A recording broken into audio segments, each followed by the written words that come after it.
ఓం శ్రీ గురుభ్యో నమ. అందరికీ నమస్కారం అండి.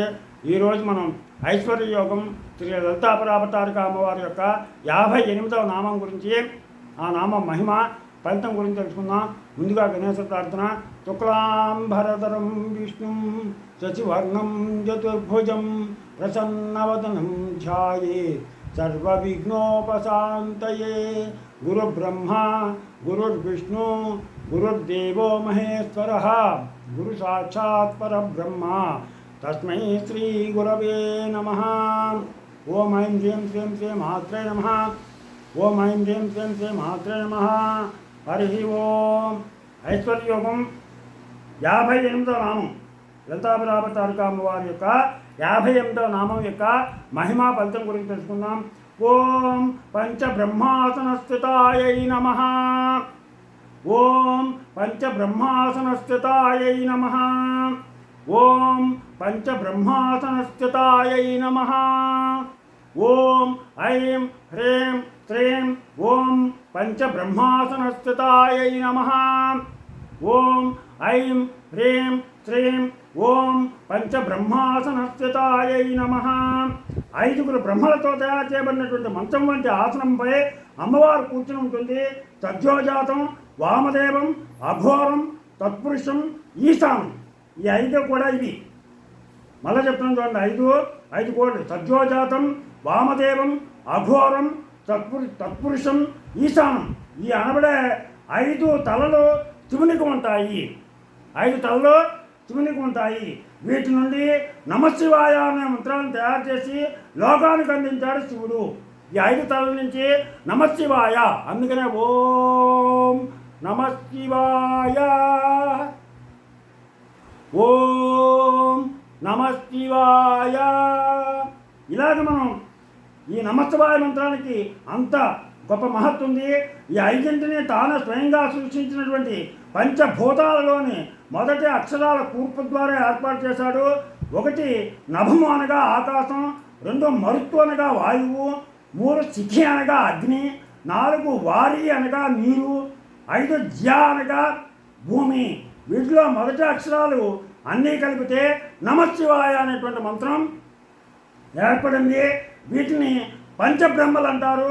శ్రీనాథుడు హరవిలాసంలో పంచబ్రహ్మ షడంగ బీజ సహిత ప్రాసాద పంచాక్షరీ మంత్రం అని చెప్పేసి పంచబ్రహ్మ షడంగ బీజ సహిత ప్రాసాద పంచాక్షరీ మంత్రం, పంచాక్షరి అని చెప్పేసి మంత్రంగా దీన్ని అభివర్ణి వర్ణించాడు.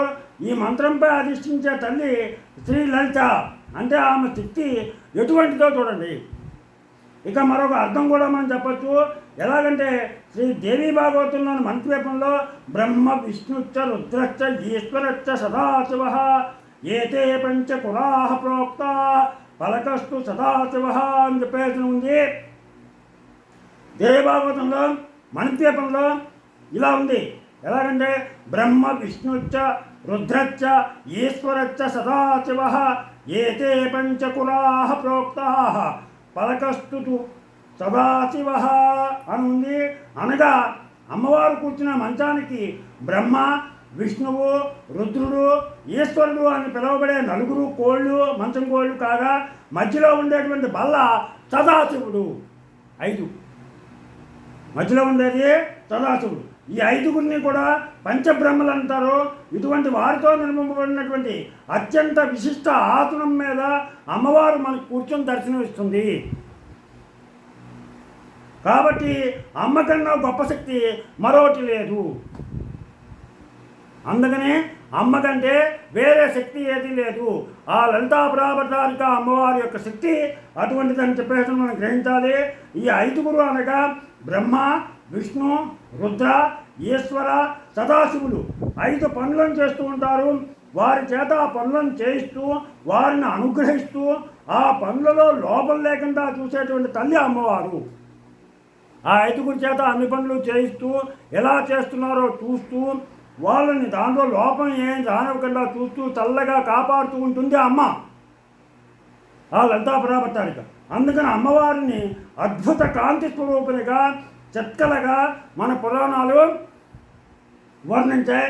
ఈ మంత్రాన్ని పఠించడం వల్ల మనకి ఫలితం ఏంటంటే రోజు ఇంట్లో అగ్నిహోత్రాన్ని కట్టెలతో వెలిగించి ఈ మంత్రాన్ని 108 సార్లు ఉచ్చరిస్తూ ఆవునేతిని అందులో పోస్తూ హవనం చేస్తే ఎంత క్లిష్టమైన సమస్య అయినా సరే కేవలం 41 రోజుల దీక్షతో తొలగిపోతుంది.